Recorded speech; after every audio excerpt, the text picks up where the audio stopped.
കേരള പഴനി. അതും നമ്മുടെ തൃശ്ശൂർ ജില്ലയിലുള്ള പുത്തൂരാന്ന് എത്ര പേർക്കറിയാം?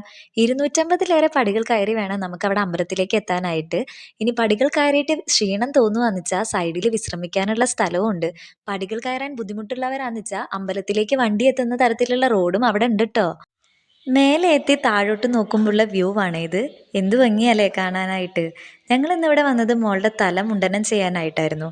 ആദ്യം മോള് കരഞ്ഞ് ബഹളം വെക്കുന്നതായിരുന്നു വിചാരിച്ചേ. പക്ഷെ ആള് നല്ല സൈലന്റ് ആയിട്ടിരുന്ന് മുടി മുഴുവൻ എടുക്കാനായി സമ്മതിച്ചു. മുടിയെടുത്തതിന് ശേഷം ആളുടെ മുഖം ഒന്ന് കണ്ണാടി കാണിച്ചു കൊടുത്തു. പക്ഷെ ആൾക്ക് വലിയ ഭാവവ്യത്യാസമൊന്നും ഉണ്ടായിരുന്നില്ല. ജസ്റ്റ് ഒന്ന് തൊട്ട് നോക്കി. പിന്നെ ആൾ ആ ഭാഗം ശ്രദ്ധിക്കുന്നേ ഉണ്ടായില്ല.